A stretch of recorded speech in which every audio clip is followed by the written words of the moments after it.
Ang bilyonaryo ay nagkunwaring umalis ng bahay, ngunit natuklasan niya ang ginagawa ng yaya sa kanyang mga anak. Walang ingay na lumabas sa susi ng pinto, personal na pinahiran ni G. Reyes ang lahat ng seradura kinagabihan, inihahanda ang entablado para sa kanyang perpektong bitag. Ang bahay ay binalot ng isang mapanlinlang na katahimikan na laging nauuna sa isang bagyo o iyon ang kanyang pinaniniwalaan. Ang matatag niyang kamay, balot sa itim na guwantes na balat, ay ipinihit ang doorknob ng pangunahing pinto ng mabagal at masakit. Hawak niya ang kanyang leather briefcase sa kabilang kamay, hindi dahil may trabaho siya, kundi dahil bahagi iyon ng kanyang pagpapanggap. Dapat ay nasa 10,000 talampakan siya, lumilipad patungo sa isang kumperensya sa negosyo sa Singapore. Dapat ay wala siya sa bahay na ito, nagbibigay ng kalayaan sa bagong yaya na ipakita ang kanyang tunay na mukha. Kinamumuhian ni Reyes ang kawalan ng katiyakan. Mula nang mamatay ang kanyang asawa, ang kanyang buhay ay naging mga kahon ng iskedyul, mga panuntunan at ipinag-uutos na katahimikan. Naalis na niya ang 4 na yaya sa loob ng 6 na buwan. Ang isa ay dahil nahuli ng 5 minuto, ang isa naman ay dahil ginamit ang telepono habang pinapakain ang kambal. Ang isa pa ay dahil lamang sa sobrang lakas ng kanyang tawa para sa isang bahay na nagdadalamhati. Ngunit itong si Sarah ay isang palaisipan, masyadong bata, masyadong walang karanasan, at ayon kay Aling Nena, ang kanyang pinagkakatiwalaang katiwala masyado raw probinsyana para sa antas ng pamilya. Sabi ko, sir, kapag wala kayo, may mga kakaiba siyang ginagawa, bulong ni Aling Nena sa kanya kaninang umaga na may peking pag-aalala na binigyang kahulugan ni Reyes bilang katapatan. Hindi umiiyak ang mga bata, sir, at hindi normal yan. Laging umiiyak ang mga bata. Kung hindi sila umiiyak, ibig sabihin ay binibigyan niya sila ng gamot o tinatakot niya sila. Ang mga salitang iyon ay nag-init sa kanyang dibdib habang binubuksan niya ang pinto. Ang takot ng isang biyudong ama ay isang mapanganib na gasolina.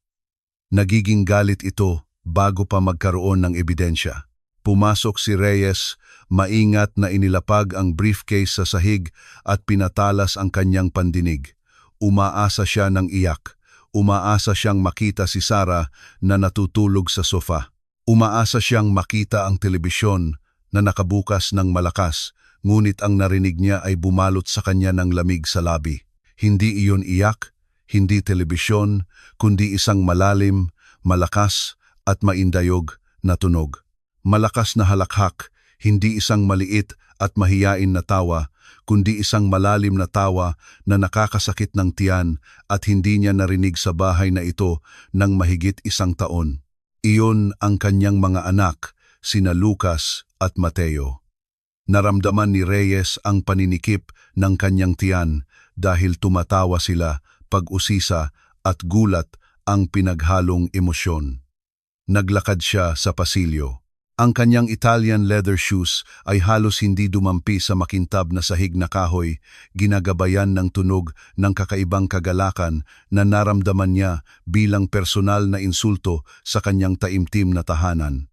Nang marating niya ang pintuan ng sala, ang tanawin na bumulaga sa kanyang mga mata ay napakawalang katuturan, napaka-surrealista at napakasama sa mga pamantayan ng etiketa at kabaitan, kaya't kinailangan ng kanyang utak ng ilang segundo upang iproseso ang impormasyon.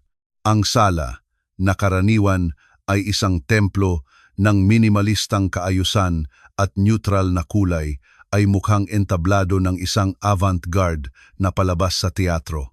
At sa gitna ng lahat ng iyon ay naroon siya, si Sarah. Hindi siya nakaupo at nagbabasa ng kuwento, hindi siya naghahanda ng mga bote ng gatas. Ang batang babae na may itim na buhok ay nakahiga sa sahig, nakatihaya, ganap na nakalatag sa creamy na karpet. Ngunit ang nagpanganga sa bibig ni Reyes sa kawalan ng paniniwala ay ang kanyang damit at postura. Suot niya ang maliwanag na asul na uniforme ng yaya na ipinilit ni Aling Nena na isuot niya sa dahilan na magbigay ng klase sa bahay na ito. Ngunit sa kanyang mga kamay ay suot niya ang dilaw na guwantes na goma, ang uri na ginagamit sa paglilinis ng kubeta o paghuhugas ng mamantikang pinggan. Akyat, akyat, aking mga bayani. Sigaw ni Sarah mula sa sahig na may ngiting napakalapad, kaya't tila nababago ang kanyang mukha sa purong kaligayahan. Si Reyes ay kumurap-kurap sa pagtataka. Ang kanyang mga anak, ang kanyang mga tagapagmana, ang kambal na sina Lucas at Mateo na 1 taon pa lamang ay nakatayo sa ibabaw niya literal sa kanyang katawan. Ito ay isang toreng tao na puno ng kawalan ng katatagan at kagalakan. Si Lucas ay nakatayo sa dibdib ng yaya na may makukulay na sapatos na nakatapak sa bordadong logo sa uniforme. Habang si Mateo ay nagbabalanse sa kanyang tiyan. Ang mga bata ay nakasuot ng light denim rompers at puting t-shirt, tila maliliit na acrobat na lasing sa adrenaline. Ingat sa hangin mula sa hilaga. Sigaw ni Sarah at iginalaw ang kanyang katawan na ginagaya ang isang magaan na lindol. Si Mateo, ang mas maliit at mas marupok, na sinasabi ng mga doktor na may motor disorder at halos hindi makapag-crawl kapag naroon si Reyes, ay nakatayo doon ng tuwid na may maliliit na binti na nanginginig sa matinding pagsisikap, ngunit tumatawa ng nakanganga na nagpapakita ng kanyang puting gilagid na may ilang ngipin pa lamang. Ang sanggol ay pinatibay ang kanyang sarili sa pamamagitan ng paglalagay ng kanyang matatabang kamay sa balikat ni Sarah. Ginagamit ito bilang balanse, habang ang kanyang kapatid na si Lucas ay itinaas ang kanyang mga kamay sa hangin na tila kakagaling lang sa pagtalo sa tuktok ng isang bundok. Ang natural na liwanag ay bumaha sa pamamagitan ng malalaking bintana, nagpapailaw sa lumulutang na alikabok na nagtaas mula sa paggalaw. Ito ay isang perpektong larawan ng kaguluhan. Hinahawakan ni Sarah ang mga bukong-bukong ng mga bata gamit ang kanyang kapansini-pansing dilaw na guwantes na kamay. Ang kanyang mga binti ay nakalatag at tense, kumikilos bilang matatag na pundasyon ng palasyo ng barahan ng tao. Para sa sinumang labas, iyon ay magiging isang larawan ng purong pag-ibig, isang likas na koneksyon. Ngunit para kay Reyes, na nasala sa sakit ng kanyang posisyon at obsession sa kontrol, ito ay isang paglihis. Nakita niya ang mikrobyo sa guwantes. Nakita niya ang panganib sa taas. Nakita niya ang kawalang-galang sa sahig. Nakita niya ang isang kasambahay na ginagawang atraksyon ng sirko ang kanyang mga anak. Umakyat ang dugo sa kanyang ulo. Ang negosyante, ang malamig na estratehista ay nawala. Ang natira lamang ay isang takot na ama at isang nagagalit na amo. Ano ang ibig sabihin nito? Bulong niya. Sa simula ay hindi makapagtaas ng boses. Sa sandaling iyon, gumawa si Sarah ng tunog ng eroplano gamit ang kanyang bibig at ang mga bata ay sumabog sa isang bagong alon ng tawa. Hindi nila namalayan ang madilim at matigas na figura na nagmamasid sa kanila mula sa pinto na may nakalimutang briefcase at mga mata na nagliliyab sa galit. Naramdaman ni Reyes na ang kaligayahang iyon ay isang insulto sa kanyang kalungkutan. Paano siya naglakas loob na patawanin sila nang ganoon kung siya, ang kanilang sariling ama, ay hindi makakakuha ng ngiti mula sa kanila. Ang spell ay nabasag sa boses ni Reyes. Hindi iyak. Ito ay isang tuyong kulog, autoritarian at puno ng lason. Ang epekto ay agad at mapaminsala. Ang pisikal na harmonia na nagpapanatili sa kanilang tatlo sa balanse ay ganap na nakasalalay sa konsentrasyon at kalmado. Narinig ang pagtawag sa kanyang pangalan. Nakaranas si Sarah ng dikusang pag-ikli dahil sa gulat. Ang kanyang katawan ay tumigas sa sahig. Ang kambal, sensitibo tulad ng radar sa tensyon sa paligid, ay huminto sa pagtawa agad. Ang kanilang mga mukha ay nagbago mula sa euphoria patungo sa takot sa isang split second. Si Mateo, na nasa ibabaw ng tiyan ng yaya, ay nawalan ng balanse habang mabilis na ipinihit ang kanyang ulo patungo sa pinto. Ang kanyang maliliit na binti ay bigo. Ang sanggol ay mapanganib na tumagilid sa kanan patungo sa matigas na sahig na kahoy. Ingat, sigaw ni Reyes, sumusulong. Ngunit masyado siyang malayo upang makarating sa oras. Ngunit hindi na kailangang makarating si Sarah, naroon na siya. Ang kanyang reflexes ay hindi reflexes ng isang pabayang katulong, kundi reflexes ng isang inahing leon. Bago pa matapos ni Reyes ang kanyang sigaw, binitiwan na ni Sarah ang mga bukong-bukong at kamay. Ang mga kamay na may nakakatawang dilaw na guwantes ay bumulalas tulad ng mga spring. Sa kanyang kanang kamay ay nahuli niya si Mateo sa hangin, niyakap ang kanyang ulo sa kanyang dibdib, bago pa man dumampi sa sahig, at sa kanyang kaliwang braso ay ipinulupot niya sa baywang ni Lucas, hinihila ito sa isang mapananggalang na yakap. Sa isang tuloy-tuloy na galaw, umikot siya sa kanyang likod at umupo sa sahig na may dalawang bata na nakakulong sa kanyang dibdib habang naghahabol ng hininga. Ang kambal ay ligtas na ngayon, ngunit nahawaan ng bigla ang takot na bumaha sa silid, nagsimulang umiyak ng sabay-sabay, matinis, desperadong iyak na tumagos sa tenga ni Reyes. Nilakad ni Reyes ang silid ng malalaking hakbang. Magulo ang kanyang mukha. Bitawan mo ang mga anak ko. Utos niya nang makarating siya malapit sa kanila at marahas na kinuha si Lucas mula sa yakap ng yaya. Bitawan mo sila ngayon din. Nanatili si Sarah sa sahig na walang laman at nanginginig ang mga kamay. Nakatingala, inalis niya ang buhok sa kanyang mukha gamit ang likod ng kanyang dilaw na guwantes. Ang kanyang malalaki at madilim na mata ay puno ng pinaghalong takot at pagkalito. Sir Reyes, dapat ay? Nauutal siya habang sinusubukang ayusin ang kanyang paghinga. Dapat ay naglalakbay ako, putol niya. Ang kanyang boses ay umalingaw-ngaw sa matataas na dingding. Salamat sa Diyos at nakabalik ako. Maaari mo bang ipaliwanag kung anong uri ng kabaliwan ito?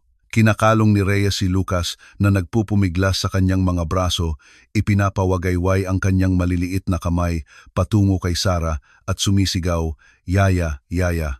Ang pagtanggi ng kanyang sariling anak ay tila isang pisikal na sampal kay Reyes. Inilagay niya ang bata sa sofa nang awkwardly at lumingon kay Sarah na nagsisimulang tumayo ng may kahirapan. "Huwag kang tumayo," sigaw niya habang itinuturo siya ng daliri. "Manatili ka diyan, sa lugar mo, sa sahig. Alam mo ba kung ano ang maaaring mangyari? 1 sentimetro pa at tatama ang ulo ng anak ko sa mesa." "Sir, kinokontrol ko po sila," pilit paliwanag ni Sarah. Ang kanyang boses ay nabasag, ngunit nanatili ang kakaibang dignidad. "Hindi ko po sila hinayaan na mahulog. Nagpa-practice po kami." "Balanse po ang practice." Naglabas si Reyes ng mapait na tawa na walang halong humor. "Tinatawag mong practice iyan? Nakita kita. Nakahiga ka na parang hayop na may maruruming guwantes na panlinis ng kubeta. Hinahayaan mo ang mga anak ko na tapakan ka na parang lumang kasangkapan. Bago po ang guwantes, sir. Ginagamit ko lang po sa laro dahil sa kulay nito. Gusto po nila ang kulay dilaw. Nakakatulong po ito para mag-focus ang kanilang paningin." Mabilis niyang sinabi, sinusubukang umapela sa sentido komun. "Hindi ako interesado sa iyong murang dahilan." Hinaplos ni Reyes ang kanyang buhok gamit ang kamay. Ginulo ito sa unang pagkakataon sa maraming taon. Ang larawan ng mga bata na tumatawa kay Sarah at umiiyak kasama niya ay kumakain sa kanya mula sa loob. "Binabayaran kita ng suweldo na hindi mo kikitain sa 10 taon sa ibang lugar. Binabayaran kita para alagaan sila, para turuan ng mabuting asal at kaligtasan, hindi para magkaroon ng sirkus sa aking sala." Tumingin si Reyes sa paligid na tila naghahanap ng saksi sa kalokohang ito. "Tingnan mo ang sarili mo, kaawa-awa. Isang babae na kasing edad mo na gumugulong sa sahig. Ano ang iisipin ng mga tao kung papasok sila ngayon? Ano ang iisipin ng aking asawa kung makita niya ang babae na responsable sa kanyang mga anak na tinatrato sila na parang laruan?" Ang pagbanggit sa namatay na asawa ay isang mababang suntok. Yumuko si Sarah, kinagat ang kanyang ibabang labi upang hindi umiyak sa harap niya. Alam niyang hindi siya dapat sumagot. Kailangan niya ang trabahong ito. Ang kanyang nanay na may sakit ay nakasalalay sa suweldong iyon. Ngunit ang iyak ni Mateo na nasa sahig pa rin, gumagapang patungo sa kanya at kumakapit sa kanyang unipormadong binti ay nagbigay sa kanya ng lakas na hindi niya alam na mayroon siya. "Sir," sabi ni Sarah at nagbago ang kanyang tono. Hindi na ito isang paghingi ng tawad kundi isang ina na nagmamakaawa. Tumatawa po si Mateo. Tumatawa po si Lucas. Ilang buwan na po silang hindi tumatawa ng ganoon. Hindi niyo po ba narinig ang kanilang tawa? Histerya, hindi kaligayahan, Sarah. Dagundong ni Reyes na bulag sa katotohanan. Kaguluhan, hindi kaligayahan. Ipinagpalit mo ang kalayaan sa ligaw na pag-uugali. Pinanganib mo ang pisikal na kaligtasan ng aking mga anak para sa isang walang kabuluhang laro. Hindi ka responsable. Yumuko si Reyes upang hilahin si Mateo mula sa paa ni Sarah. Mahigpit na kumapit ang sanggol sa asul na tela ng uniforme, umiiyak ng desperado, ibinaon ang kanyang maliit na mukha sa tuhod ng yaya. Kinailangan ni Reyes na gumamit ng lakas upang tanggalin ang mga daliri ng kanyang sariling anak mula sa damit ng katulong. "Halika ka dito!" giit ni Reyes habang kinakalong si Mateo. Nagpupumiglas ang bata. Sinasaktan ang dibdib ng kanyang ama. Gamit ang kanyang maliliit na kamao, tinatanggihan ang hawak ng 500,000 pisong suit at hinahanap ang yakap ng babae na may guwantes na goma. Iyon ang patak na nagpaapaw sa salamin. Naramdaman ni Reyes ang tusok ng selos na napakatulis kaya't nilabo nito ang kanyang paningin. "Umalis ka sa harapan ko," bulong ni Reyes na may umiiyak na anak sa kanyang mga bisig. "Pumunta ka sa iyong silid, kolektahin ang iyong mga gamit at maghintay hanggang magdesisyon ako kung ano ang gagawin ko sa iyo at tanggalin mo ang nakakatawang guwantes na iyan. Sa bahay na ito, seryoso kami, hindi kami mga payaso." Tumayo ng dahan-dahan si Sarah. Kalmado niyang inalis ang dilaw na guwantes. Ipinapakita ang kanyang pula at magaspang na mga kamay dahil sa pagtatrabaho. Tiningnan niya ang mga bata sa huling pagkakataon. Nakatingin sa kanya si Lucas mula sa sofa na may malalaki at basa-basang mata. Umiiyak pa rin si Mateo sa yakap ng kanyang ama. "Gusto ko lang po silang hindi matakot mahulog, sir." Bulong niya ng napakahina kaya't halos hindi narinig ni Reyes. "Ang nawala lamang sa kanila ngayon ay ang paggalang," sagot niya habang tumalikod. "Umalis ka." Naglakad si Sarah patungo sa likod na pinto.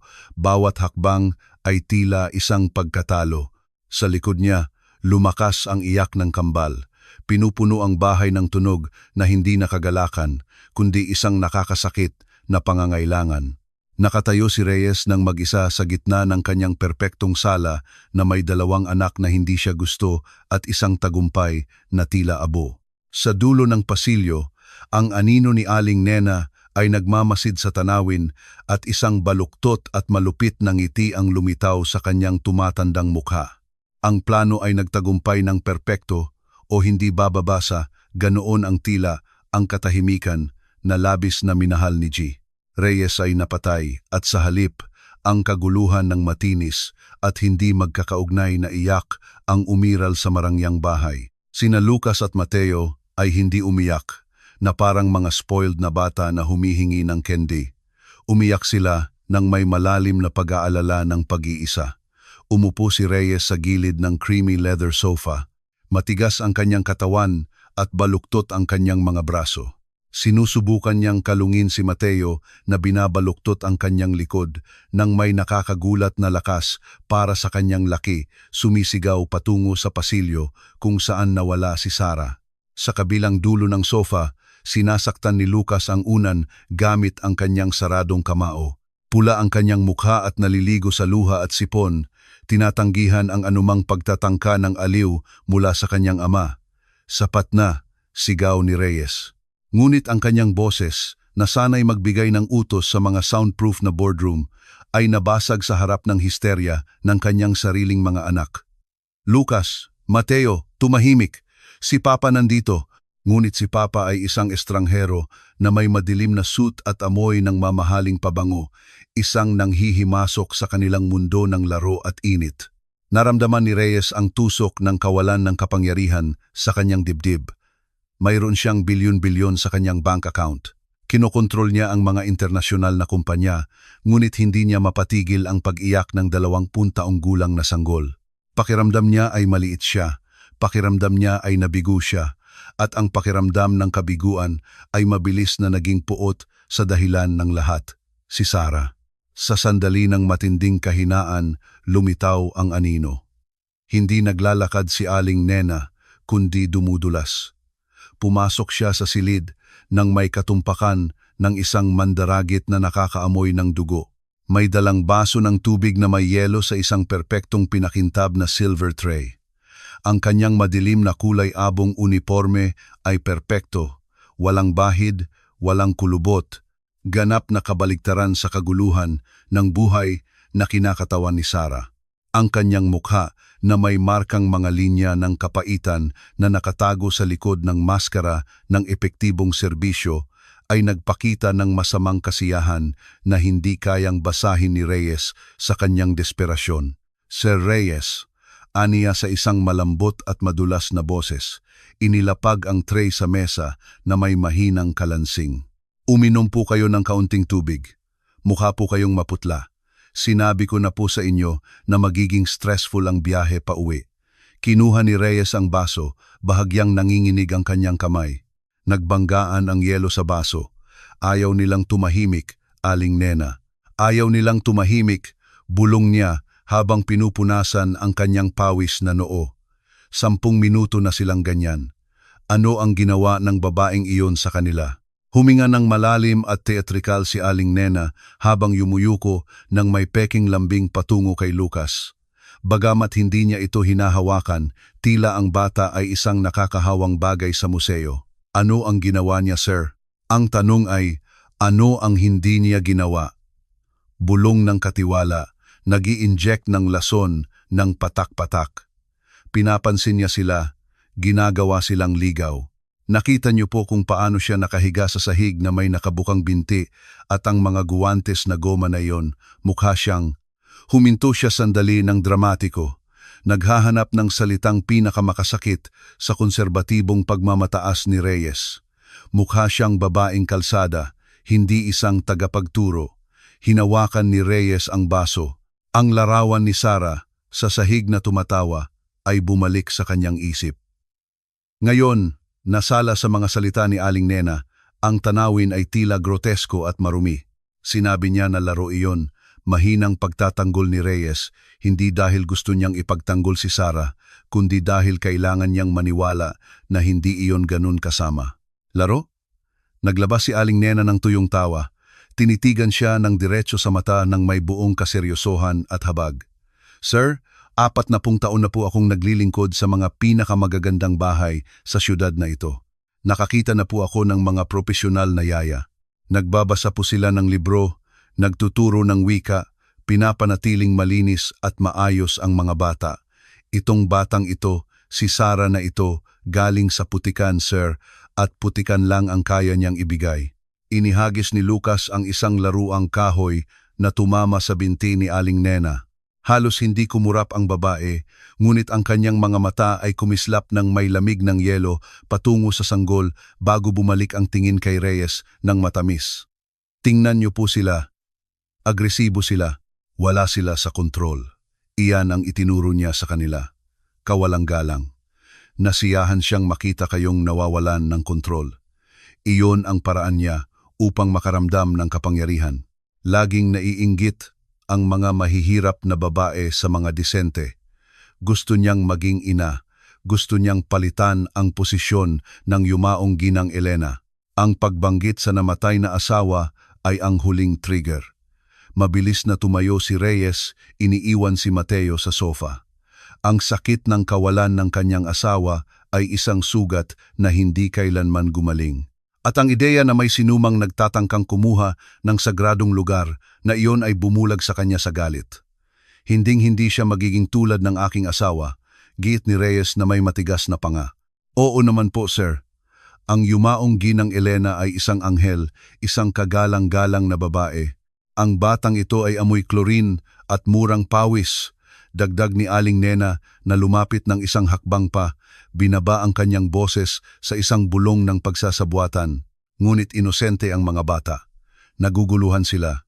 Kung papayagan niyo siyang manatili dito ng isa pang araw, makakalimutan nila kung sino ang kanilang ama, makakalimutan nila ang apelyido na dala nila, magiging tulad sila ng nakita niyo ngayon. Sirko. Tinitigan ni Reyes ang kanyang mga anak. Pula sila, pawisan na may t-shirt na nakalabas sa pantalon, umiiyak ng walang kaaliwan. Hindi sila mukhang mga tagapagmana ng isang imperyo ng negosyo. Mukha silang mga sirang bata. At sa kanyang baluktot na lohika, na binaluktot ng sakit at manipulasyon, nagpasya si Reyes na ang kasalanan ay hindi sa kanyang kawalan o kalamigan, kundi sa sobrang init ng yaya. Tama ka, Aling Nena, sabi ni Reyes. Binabawi ang kanyang tuwid na postura, pinatigas ang kanyang puso. Magtatapos ito ngayon. Hindi ko papayagan na maging squatter ang bahay ko. Tumango si Aling Nena. Itinatago ang ngiti ng tagumpay habang pinapantay ang kanyang apron. Ito po ang pinakamabuti, sir. Para sa kapakanan ng mga bata, kailangang putulin ang impeksyon bago ito kumalat. Gusto niyo po bang tawagin ko ang guwardiya para paalisin siya? Hindi, sabi ni Reyes habang inaayos ang buhol ng kanyang kurbata ng matalim. Ako mismo ang gagawa niyan. Gusto kong makita ang kanyang mukha kapag naintindihan niya na hindi ako mapaglalaruan pagdating sa aking pamilya. Habang lumalabas si Reyes sa silid ng may matatag na hakbang patungo sa lugar ng mga katulong, naiwan si Aling Nena ng mag-isa kasama ang kambal.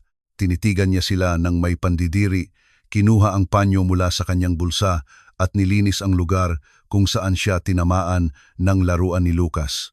Umiyak kayo ng umiyak, mga bastos na bata.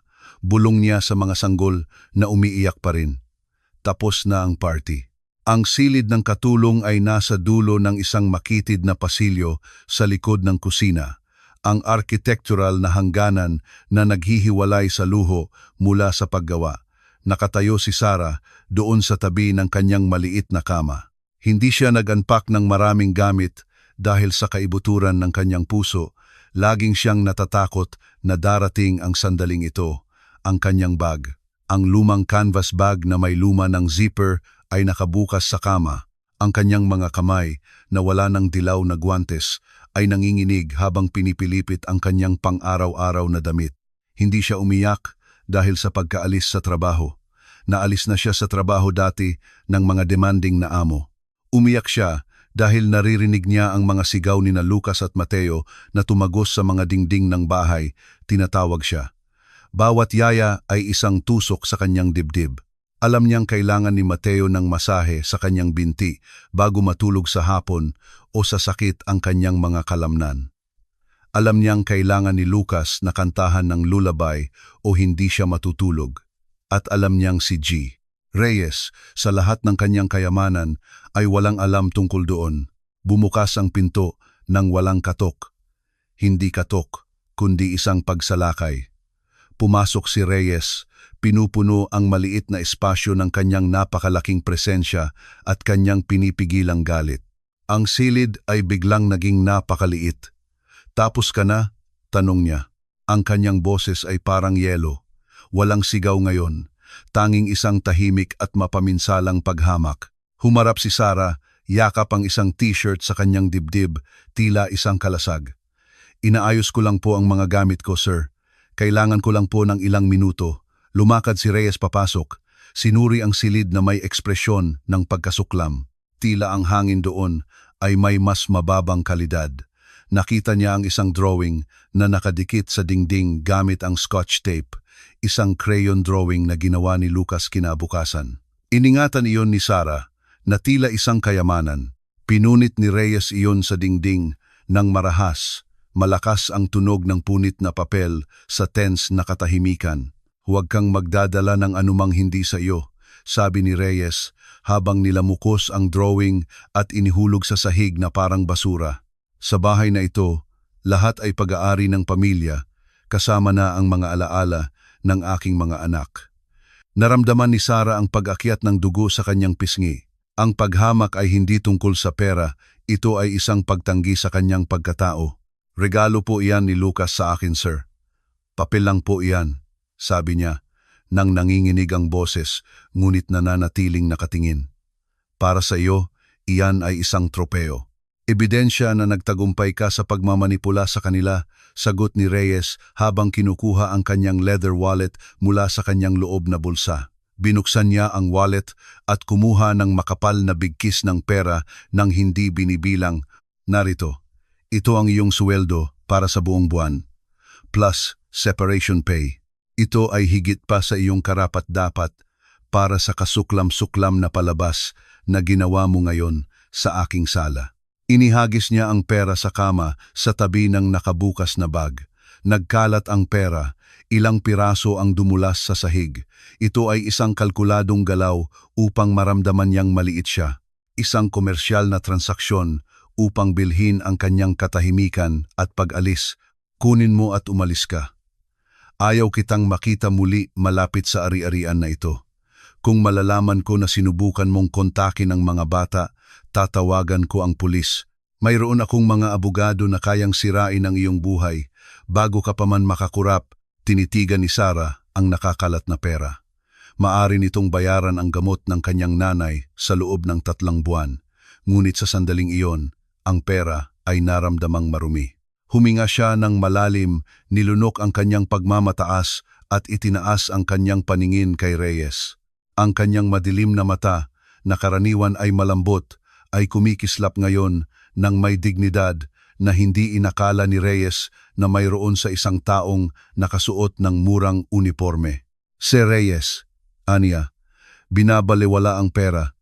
Maaari niyo po akong hamakin kung gaano niyo gusto. Maaari niyo pong sabihin na probinsyana ako, mahirap, walang klase, ngunit huwag po kayong magsinungaling sa inyong sarili. Ang nakita niyo po ngayon ay hindi sirkus, iyon po ay pag-ibig. Tumigas si Reyes, handang sumabat, ngunit may isang bagay sa boses ni Sarah ang pumigil sa kanya. Gutol po ang mga bata, sir, at hindi gutom sa mamahaling pagkain o imported na laruan. Gutom po sila sa isang taong gustong humiga sa sahig kasama sila. Gutom po sila sa isang taong humahawak sa kanila nang walang takot na madumi ang kanyang suit. Akala niyo po pinaalis niyo ako dahil sa kalat, ngunit sa kaibuturan ng puso niyo po pinaalis niyo ako dahil nasaktan kayong makita ang isang estranghero na nagbibigay ng hindi niyo kayang ibigay dahil masyado kayong abala sa pagluluksa. Tumahimik ka, dagundong ni Reyes habang sinasaktan ang doorframe gamit ang kanyang bukas na palad. Ang katotohanan ay tumama sa gitna ng kanyang sugat. Wala kang alam tungkol sa aking sakit. Ordinaryong katulong ka lang. Ako po ang nagturo sa anak niyo na tumayo, sagot ni Sarah. Malambot ngunit walang awa. Hindi po makalakad si Mateo dahil natatakot siya. Ngayon po nakatayo siya sa ibabaw ko dahil naniniwala siyang hindi ko siya hahayaan mahulog. Maaari po ba ninyong sabihin ang parehong bagay? Kung mahulog po sila, nandoon po ba kayo para saluhin sila? O mag-aalala po kayo kung gusot ang inyong polo? Ang katahimikan na sumunod ay napakakapal, napakabigat.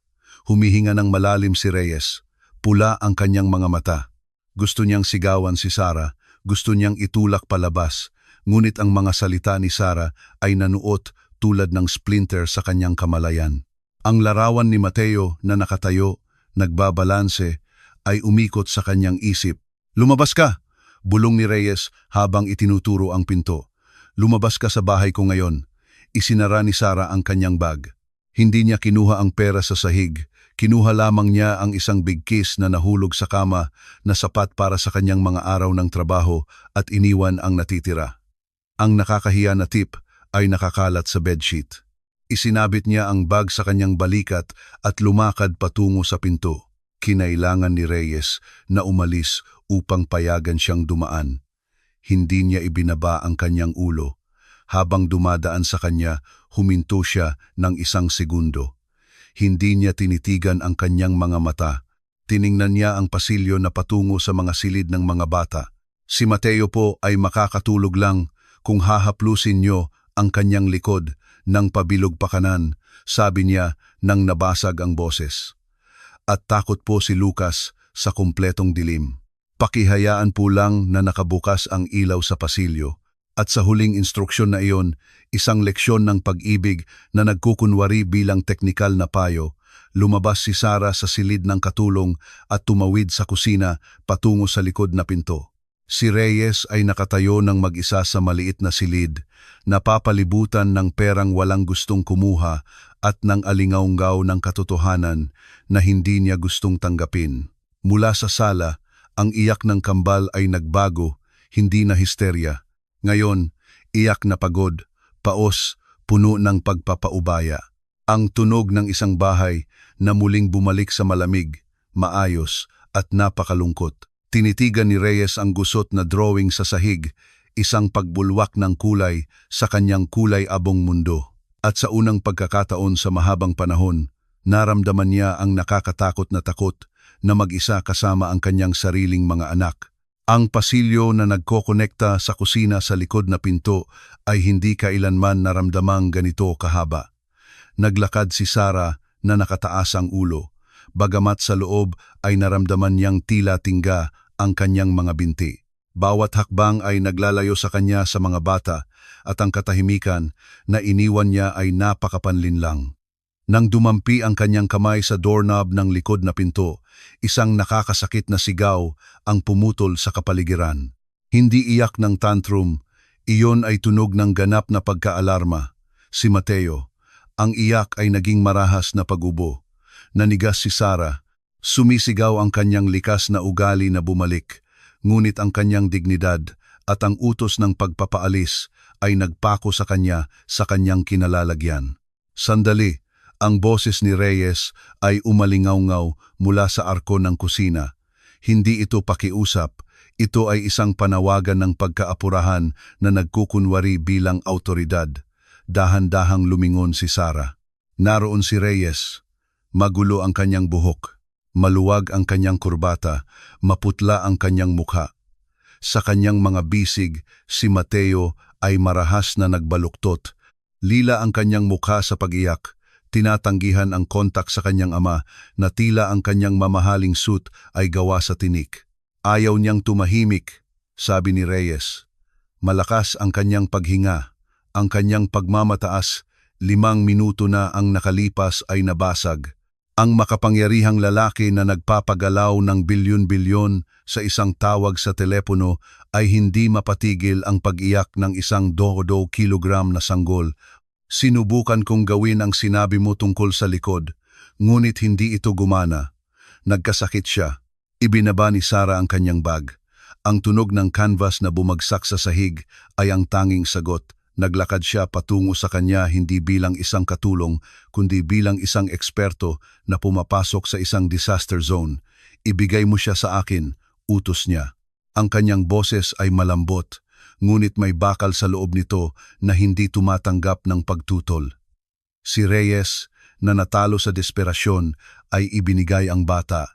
Sa sandaling naamoy ni Mateo ang neutral na sabon at ang tekstura ng uniforme ni Sarah, mahiwaga ang pagbabago. Ibinao ng sanggol ang kanyang mukha sa leeg ni Sarah. Mahigpit na kumapit ang kanyang maliliit na kamay sa asul na tela nang may desperadong lakas at huminto ang sigaw na palitan ng putol-putol na hikbi at malalim na paghinga ng ginhawa. Pinagmamasdan ni Reyes ang tanawin ng litong-lito. Naramdaman niya ang suntok ng selos, ngunit pati na rin ang nagkakalmot na pagdududa na nagsisimulang kumain sa kanyang pagmamataas. Ano ang ginagawa mo sa kanila? Tanong ni Reyes. Sa pagkakataong ito, ay walang galit, tanging tunay na pagkalito. Ang pinakamahusay na pediatrician sa bansa ay nagsabing si Mateo ay isang mahiyain na bata na ang kanyang kondisyon sa motor ay nagpapahirap sa kanya, kaya siya agresibo. Ngunit kasama ka, naging ibang bata siya. Inuugoy ni Sarah si Mateo ng may ritmo, binabalewala ang presensya ng kanyang amo, nakatuon sa pagpapababa ng tibok ng puso ng bata. Ang mga doktor ninyo ay nagbabasa ng mga file, Sir Reyes. Ako po ay nagbabasa ng mga anak ninyo, sagot niya nang hindi tumitingin sa kanya. Hindi po mahiyain si Mateo. Natatakot po si Mateo. Takot na hindi tumugon ang kanyang mga binti. Takot na mahulog at walang magdiwang. Nakita niyo po ang circus sa sala. Nakita ni Mateo ang isang hamon na kaya niyang talunin. Hinaplos ni Reyes ang kanyang mukha sa inis. Sinabi mo kanina na nakatayo siya. Hindi iyan posible. Malinaw si Dr. Ramirez. Matinding hypotonia ng kalamnan sa ibabang bahagi ng katawan. Sinabi niyang baka makalakad siya sa edad na 2 na may tulong. Huwag kang magsinungaling sa akin para mabalik ang iyong trabaho. Itinaas ni Sarah ang kanyang tingin. Ang kanyang mga mata ay kumikislap nang may tindi na nagpaatras kay Reyes ng isang hakbang. Hindi po ako nagsisinungaling, sir, at hindi ko po gustong mabalik ang trabaho kung saan tinatrato ako na parang basura. Ngunit hindi ko po hahayaan na patuloy kayong maniwala na may kapansanan ang anak niyo dahil lang wala kayong pananampalataya na makita siyang sumusubok. Pananampalataya? Naglabas si Reyes ng tawa ng kawalan ng paniniwala. Hindi pinapagaling ng pananampalataya ang kondisyon ng medikal, Sarah. Agham ang nagpapagaling. At sinasabi ng agham na hindi kayang tumayo ng aking anak mag-isa. Kung gayon, mali ang agham, matatag na sabi ni Sarah. O baka kailangan ng agham ng pag-ibig upang gumana. Akala niyo po naglalaro ako sa sahig. Ang nakita niyo po na toring tao na iyon ay isometric exercise. Sa pagtayo sa aking tiyan, kailangan ni Mateo na ayusin ang kanyang balanse bawat segundo dahil humihinga ako, dahil gumagalaw ako. Pinipilit ang kanyang utak na kumonekta sa kanyang kalamnan sa paraan na hindi kayang gawin ng anumang malamig na therapy machine. Natahimik si Reyes, pinoproseso ang impormasyon. Ito ay lohikal na makatwiran ngunit masyadong simple. Masyadong simple para maging totoo. Patunayan mo, hamon ni Reyes. Ang kanyang boses ay naging bulong ng hibla. Kung totoo ang sinasabi mo, patunayan mo, ngayon, dito. Tiningnan ni Sarah si Mateo, nakalmado na ngayon. Nakapikit ang mga mata, nakahinga sa kanyang balikat, pagkatapos ay tiningnan si Reyes. Alam niyang ito ay isang panganib. Ang bata ay pagod, stressed. Kung mabibigo siya, magkakaroon si Reyes ng perpektong dahilan upang paalisin siya at ipahiya siya habang buhay. Ngunit kung hindi niya gagawin, babalik si Mateo sa buhay na sinumpa ng diagnosis sa papel. Halika po sa sala, sabi ni Sarah habang nilalampasan si Reyes at naglakad pabalik sa loob ng bahay. At pakiusap po, sir, kung magtagumpay ito, huwag po kayong pumalakpak, huwag po kayong sumigaw, tingnan niyo lang po. Ang sala ay nanatiling tulad ng iniwan nila na may nakakalat na laruan at ang alingawngaw ng naunang away ay lumulutang pa rin sa hangin.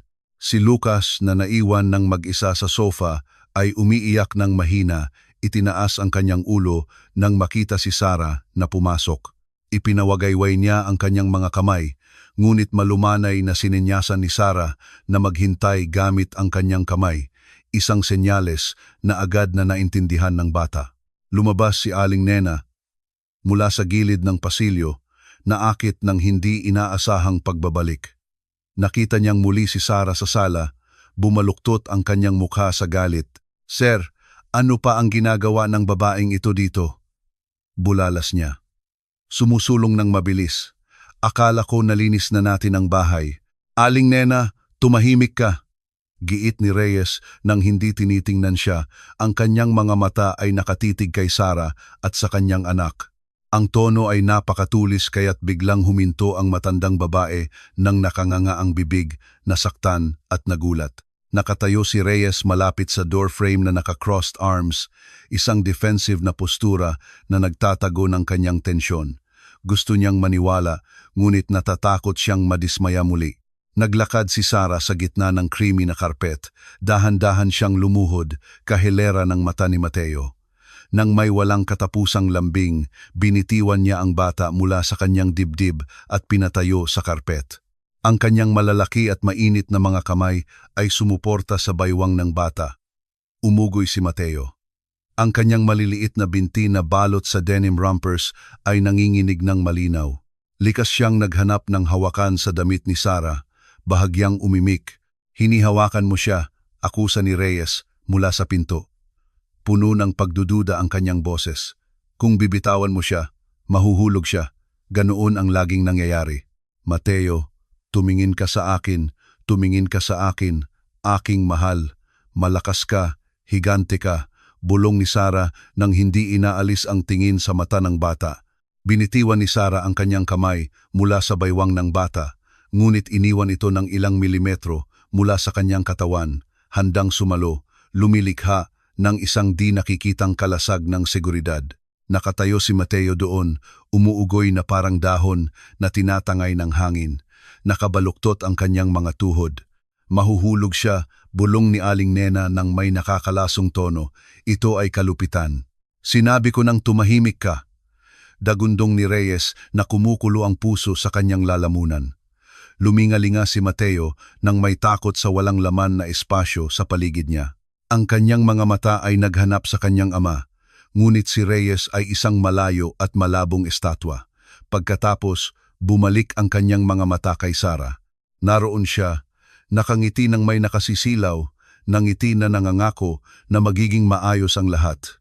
Hindi siya tinitigan ng may awa, tinitigan niya ng may pagmamalaki. Dahan-dahang umatras si Sarah. Isang hakbang, dalawang hakbang, gumagapang pabalik ng nakaluhod, lumalayo sa bata. Halika, Mateo, bulong niya habang inilalahad ang kanyang mga bukas na kamay. Halika kay Yaya, halika para sa isang yakap. 1 metro lang ang layo, ngunit para sa isang bata na may hypotonia, iyon ay isang bangin. Naglabas si Mateo ng ingay ng pagkabigo, tiningnan ang kanyang mga binti, tiningnan si Sarah at pagkatapos ay nangyari iyon. Kinuyom ni Mateo ang kanyang maliliit na kamao sa gilid ng kanyang katawan. Ang kanyang mukha ay bumaluktot sa isang ekspresyon ng ganap na konsentrasyon. Huminga siya ng malalim, pinalaki ang kanyang maliit na dibdib, at itinaas ang kanyang kanang binti. Hindi ito isang magandang galaw, ito ay baluktot at mabigat. Ang pagbagsak ng paa sa sahig na kahoy ay umalingaw-ngaw sa katahimikan ng libingan ng silid. Huminto si Reyes sa paghinga. Ang kanyang mga kuko ay kumapit sa kanyang sariling braso sa pamamagitan ng tela ng suit. Sumunod ang kaliwang binti, isang hakbang. Delikadong tumagilid si Mateo pasulong. Tatakbo na sana si Reyes para saluhin siya, ngunit itinaas ni Sarah ang kanyang tingin at nagbigay ng matalim na tingin na pumigil sa kanya. Manalig ka, sabi ng kanyang mga mata. Binawi ng bata ang kanyang balanse sa pamamagitan ng pagwagayway ng kanyang mga kamay. Gumawa siya ng isa pang hakbang at muli. Diyos ko, ang bulong ay lumabas sa labi ni Reyes na parang isang hindi sinasadyang panalangin. Hindi iyon ang paghila-hila na paglakad ng isang may sakit na bata. Iyon ay matatag na mga hakbang ng isang bata na may layunin. Naglabas si Mateo ng nerbyosong tawa, pinaghalong takot at kagalakan at dumulas pasulong sa huling 2 hakbang na hulog sa bukas na yakap ni Sarah. Ayan na, sigaw ni Sarah. Niyakap siya at gumulong kasama niya sa karpet, pinupuno ang kanyang mukha ng mga halik. Nagtagumpay ka, magaling ka. Nagsimulang pumalakpak at tumawa si Lucas mula sa sofa, nahawaan ng tagumpay ng kanyang kapatid. Ang tanawin ay ang di matatawarang ebidensya. Walang doktor, walang kagamitan, walang therapy na nagkakahalaga ng 10-10 milyong piso ang nakamit ang nagawa ng babaeng ito sa pasensya, sa sahig at sa pag-ibig. Naramdaman ni Reyes na bumukas ang lupa sa ilalim ng kanyang mga paa, ang buong sistema ng kanyang paniniwala na nakabatay sa pagbabayad sa pinakamahusay at paghingi ng agarang resulta ay gumuho. Tiningnan niya ang kanyang anak na tumatawa sa yakap ng probinsya ng katulong, pagkatapos ay tiningnan ang kanyang sariling walang lamang kamay. Naintindihan niya nang may matinding sakit sa dibdib na hindi niya kilala ang kanyang anak. Hindi niya alam na kayang lumakad ng kanyang anak, hindi niya alam na kayang maging matapang ng kanyang anak. Nalampasan niya ang himalang iyon dahil masyado siyang abala sa paghuhusga sa kanyang mga pamamaraan. Nakita ni Aling Nena na nawawala sa kanyang kamay ang naratibo, nagpasya siyang gamitin ang kanyang huling at pinakamaruming baraha. Well, sabi ng matandang babae ng may mapanlait na tono na pumutol sa mahiwagang sandali. Ang paglakad ay isang bagay, ngunit ang kabutihang asal ay isa pa. Sir, Huwag po ninyong hayaan ang mga gimmick ng perya na ito na lumabo sa inyong paghuhusga. Tandaan niyo po ang sinabi ko. Tandaan niyo po ang nawala sa sekyu ng yumaong ginang Elena. Si Reyes, na may luha pa rin ng pagkamangha sa kanyang mga mata, ay lumingon kay Aling Nena. Ang pagbanggit sa sekyu ay parang isang timba ng malamig na tubig. Ang emosyon mula sa himala ay bumangga ng husto sa itinanim na hinala. Ano ang ibig mong sabihin? Tanong ni Reyes. Paos ang kanyang boses. Ayaw ko pong sabihin sa harap niya, sir. Pagsisinungaling ni Aling Nena habang itinuturo si Sarah gamit ang kanyang payat na daliri. Pero habang kayo po ay wala, napansin ko po na nawawala ang diamond brooch ng yumaong ginang Elena na inyong iningatan ng maingat. At nagkataon po na ang babaeng ito ang tanging nakapasok at naglinis sa inyong opisina. Dahan-dahang tumayo si Sarah na hawak pa rin si Mateo. Namutla ang kanyang mukha. Hindi ko po kailanman hinawakan ang anumang bagay mula sa sekyu. Sabi niya ng matatag ang boses ngunit nanginginig dahil sa akusasyon. Kailanman. Tiningnan ni Reyes si Sarah. Pagkatapos ay ang kanyang anak sa yakap ni Sarah at sa wakas ay si Aling Nena. Bumalik ang pagdududa sa kanyang isip, nakakalasat at mabilis. Ang pisikal na himala ay hindi matatawaran, ngunit ang moral na himala, posible kayang ang babaeng ito ay isang anghel sa mga bata at isang demonyo sa kanyang ari-arian? Aling Nena, sabi ni Reyes, pinatigas muli ang kanyang mukha. Sigurado ka ba sa sinasabi mo? Kasing sigurado ko po sa aking pagtayo dito, sir. Suriin niyo po ang kanyang backpack, suriin niyo po ang lumang bag na dala niya. Kung wala po siyang anumang kinatatakutan, hindi po siya magrereklamo na suriin natin siya, hindi po ba? Ang bitag ay naihanda at si Reyes, isang taong umaasa sa mga katotohanan at ebidensya, ay naglakad patungo sa canvas bag na iniwan ni Sarah sa pasukan ng sala. Ang tensyon sa silid ay nagbago mula sa euphoria patungo sa takot ng pulis. Sa isang iglap, hinawakan ni Reyes ang strap ng lumang canvas bag. Ang hangin sa silid ay naging hindi mahinga, napuno ng static na kuryente na nagpatindig ng balahibo. Si Mateo, na nasa yakap pa rin ni Sarah, ay huminto sa pagtawa nang maramdaman ang tensyon sa katawan ng kanyang yaya. Si Lucas, mula sa sofa, ay isinubo ang daliri sa kanyang bibig, nagmamasid ng may malalaki at takot na mata habang sinisira ng kanyang ama ang tanging pribadong ari-arian ng babae na nagbigay sa kanila ng pagmamahal. Hindi gumalaw si Sarah para pigilan siya, hindi sumigaw, hindi nagprotesta. Niyakap lamang niya si Mateo nang bahagya pa nang mahigpit sa kanyang dibdib. Itinaas ang kanyang baba nang may dignidad na masakit na bumangga sa kanyang gusot na uniforme at luma ng sapatos. Kung iyan po ang kailangan niyo para maniwala sa aking katapatan, gawin niyo po, sabi ni Sarah. Hindi nanginginig ang kanyang boses, bagamat nanginginig ang kanyang mga tuhod. Pero kayo po ang gumawa niyan, huwag po ninyong hayaan siyang hawakan ang mga gamit ko.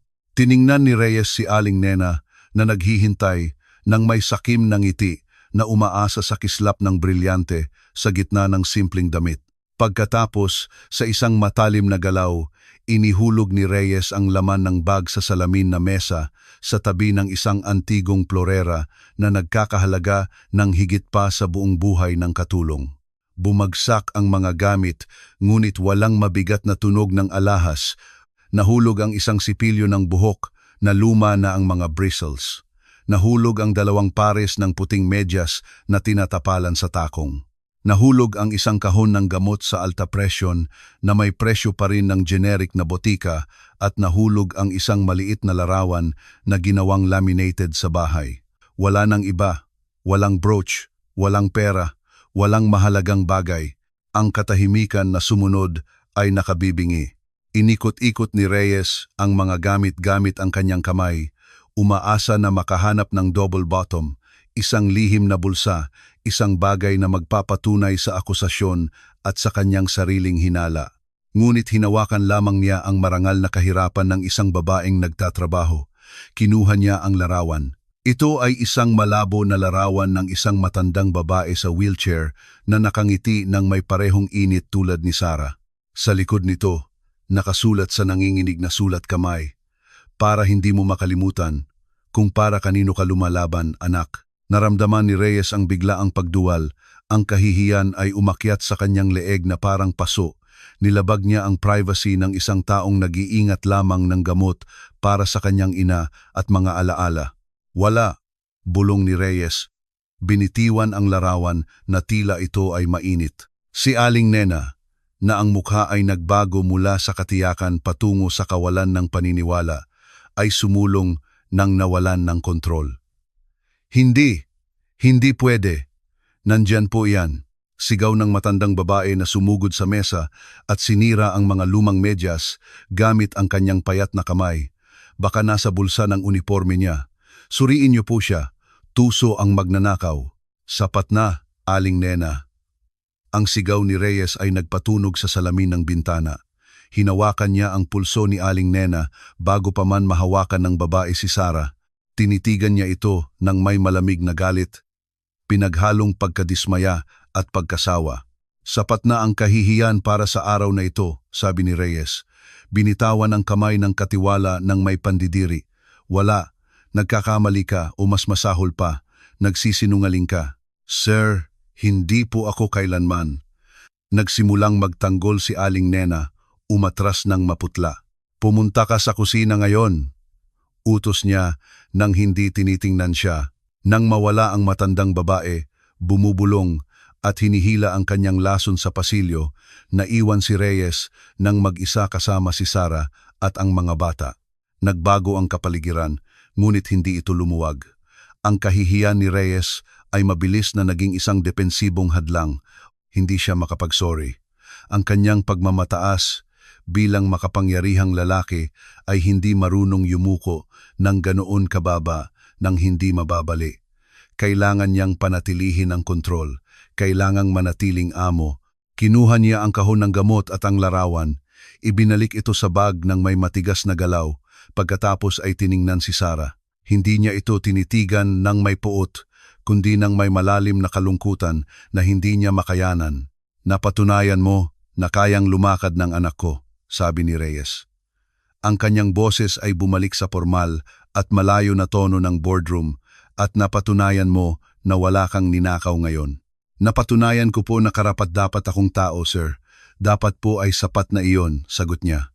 Sa mundo ko, ang pagiging karapat-dapat ay minimum standard, hindi achievement. Ganti niya, sumisilong sa likod ng kanyang kalamigan. Makinig ka ng mabuti, Sara. Hindi kita sisibakin. Hindi ko kaya.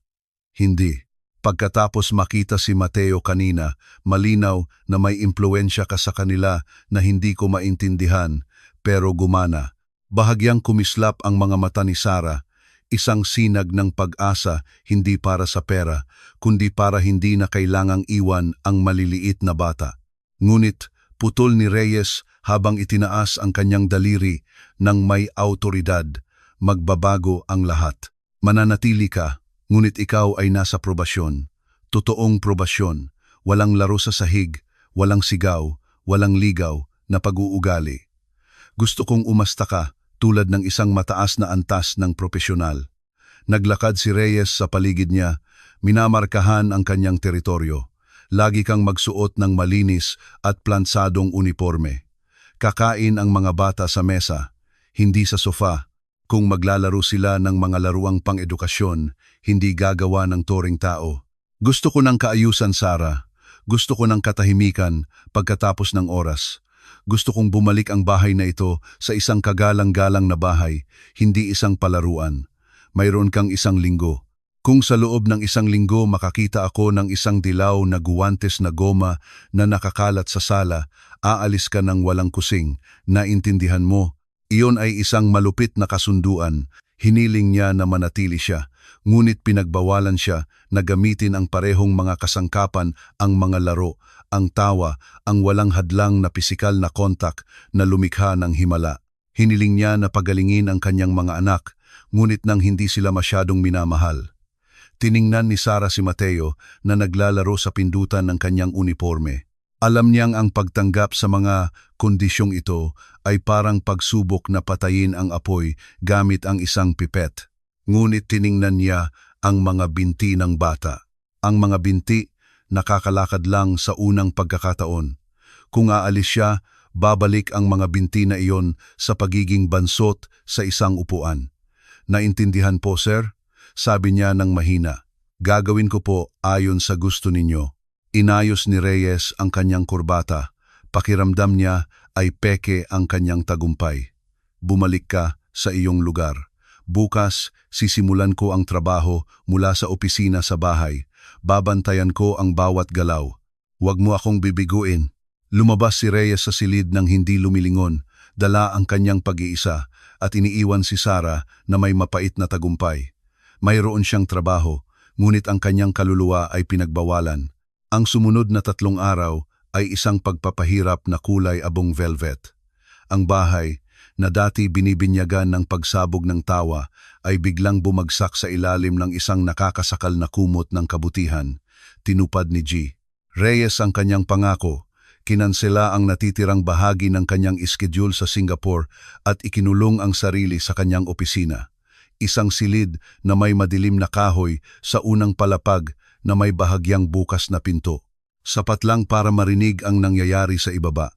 Nakaupo siya sa harap ng computer na nagkukunwari na nagche-check ng balance sheet at mga kontrata. Ngunit ang lahat ng kanyang pandama ay nakatuon sa pasilyo at sala. Siya ay isang espiya sa kanyang sariling palasyo.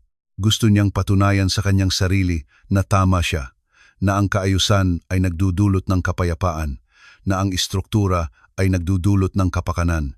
Ngunit ang kanyang narinig ay dahan-dahang pumapatay sa kanya.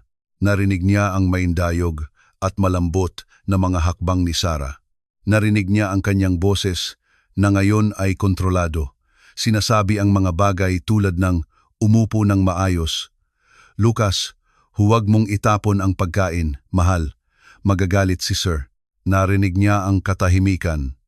Isang mabigat, siksik na katahimikan na pinutol lamang ng paminsan-minsan at maikling iyak ng kambal. Iyak ng pagkabagot at pagkabigo na mabilis na pinapakalma ni Sara ng hush, hush.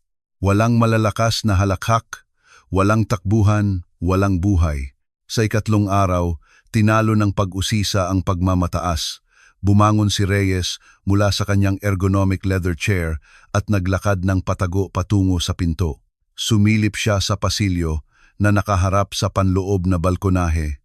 Mula roon ay makikita niya ang sala sa ibaba nang hindi nakikita. Ang tanawin na nakita niya ay sumira sa kanyang balangkas ng pag-iisip. Ang mga bata ay nakaupo sa karpet na napapalibutan ng mamahaling imported na laruang kahoy at mga bloke ng gusali na neutral ang kulay. Malinis sila ng perpekto, nasusuklay ng maayos ang parting. Nakaupo si Sara sa isang upuan na binabantayan sila na nakatiklop ang mga kamay sa kanyang kandungan, eksakto tulad ng iniutos niya, tulad ng isang propesyonal. Mukha silang isang larawan sa isang magazine ng dekorasyon. Perpekto, malamig, patay. Si Lucas ay may hawak na pulang bloke, tinitigan ito ng walang sigla at inihulog. Si Mateo ay nakahiga ng nakatihaya, sinisipsip ang kanyang daliri na nakatulala sa kisame. Hindi siya sumubok na tumayo, hindi sumubok na lumakad. Para saan? Walang sino mang nasa sahig na naghihintay sa kanya ng may bukas na yakap. Naramdaman ni Reyes ang matinding sakit sa kanyang dibdib. Ito ba ang gusto niya? Mga bata na mukhang manikin? Ito ba ang kabutihang asal na pinaglaban ni Aling Nena ng buong puso? Biglang tiningnan ni Sara ang orasan umsa AM. Alam niyang karaniwan ay may video conference si Reyes sa oras na iyon at nakasuot ng headset dahil sa pag-aakalang putol na ang monster sa mundo. Nagbago si Sara, sa simula ay banayad. Dumulas siya mula sa upuan patungo sa sahig, hindi nang may ingay, kundi parang pusa. Tahimik niyang inalis ang kanyang sapatos, lumapit kay Mateo at bumulong sa kanyang tainga. Ang bata, na mukhang isang tuyong halaman ilang segundo, bago ay nagbukas ng malalaking mata at isang malikot na ngiti ang nagliwanag sa kanyang mukha. Kinuha ni Sara mula sa kanyang bulsa hindi ang dilaw na guwantes, kundi 2 medyas na may nakakatawang mukha na ipininta sa kanyang mga daliri. Isinuot niya ito sa kanyang mga kamay. Hello, Ako si G. Patatas. Bulong ni Sarah na may mabigat at nakakatawang boses, iginagalaw ang kanyang kanang kamay sa harap ng mukha ni Lucas. Naglabas si Lucas ng pinipigilang tawa. Tinakpan ang kanyang bibig gamit ang kanyang kamay, tila alam niyang gumagawa sila ng isang krimen. Ako si Ginang Kamatis, sagot niya sa kabilang kamay. Kinikiliti ang tiyan ni Mateo. Ang epekto ay parang kuryente. Ang enerhiya ng silid ay nagbago agad. Bumalik ang kulay sa pisngi ng mga bata. Bumangon si Mateo nang tumatawa ng mahina, sinusubukang hulihin si G. Patatas. Tumalon si Lucas sa likod ni Sarah, niyakap siya. Si Reyes, mula sa kanyang pinagtataguan sa itaas, ay nakita si Sarah na gumugulong sa sahig kasama sila, ngunit sa pagkakataong ito ay sa ganap na katahimikan. Naglaro sila ng pantomime, gumawa ng sobra-sobrang gestures, binubuksan ang bibig, ginagaya ang sigaw ng digmaan ng walang tunog, tumatalon sa mga unan at lumapag ng malambot tulad ng balahibo. Ito ay isang lihim na sayaw ng kaligayahan. Nakita niyang tinulungan ni Sarah si Mateo na tumayo ng walang sinasabing salita. Inabot ni Sarah ang kanyang kamay na ngayon ay nagkukubli bilang isang puppet. Tumayo si Mateo nang nanginginig, ngunit puno ng determinasyon at lumakad ng 3 hakbang patungo sa kanya. Kinagat ang kanyang dila dahil sa konsentrasyon at kagalakan. Bravo! Walang tunog na pumalakpak si Sarah ng tahimik. Umatras si Reyes mula sa balkonahe na nakadikit ang likod sa dingding ng pasilyo. Ang kanyang puso ay lumalakas ng mabilis. Naintindihan niya na siya ang kontrabida sa kuwentong ito. Gumawa siya ng isang ginintuang bilangguan, kung saan ang kaligayahan ay dapat ipuslit na tila ilegal. Hindi sumuway si Sarah dahil sa paghihimagsik, sumuway siya dahil sa pag-ibig. Iniligtas niya ang kanyang mga anak mula sa kalungkutan na siya mismo ang nagdulot. Yumuko siya at tiningnan ang kanyang sariling mga kamay. Malinis ang mga kamay na iyon, maayos, perpekto at walang laman. Hindi siya kailanman naglaro ng puppet gamit ang medyas. Hindi siya kailanman gumulong sa sahig. Ang kanyang asawang si Elena ay dati nang sinasabi sa kanya, "Reyes, ang bahay ay maaaring linisin, ngunit ang pagkabata ay hindi na babalik." Nakalimutan niya iyon. Nang akmang bababa na siya, kung upang sumali sa kanila o upang humingi ng tawad, isang anino ang dumaan sa sulok ng kanyang paningin. Si Aling Nena ay nasa kabilang dulo ng pasilyo. Hindi niya nakita si Reyes na sumisilip. Siya rin ay sumisilip sa sala sa ibaba, ngunit ang kanyang ekspresyon ay hindi paghahayag o lambing. Kumipot ang kanyang mga mata, nakatitig sa kaligayahan ng tahimik na paglalaro ni Sarah at mga bata. Sa kanyang kamay, mahigpit na hinawakan ni Aling Nena ang isang panlinis kaya't pumuti ang kanyang mga buko. Nakita ni Reyes na humarap ang matandang babae at tahimik na pumasok sa master bedroom. Ang silid ni Reyes kung saan nakalagay ang mga file. Tumunog ang alarma sa ulo ni Reyes. Hindi alarma ng pagnanakaw, kundi isang bagay na mas masama. Naalala niya ang akusasyon tungkol sa brooch.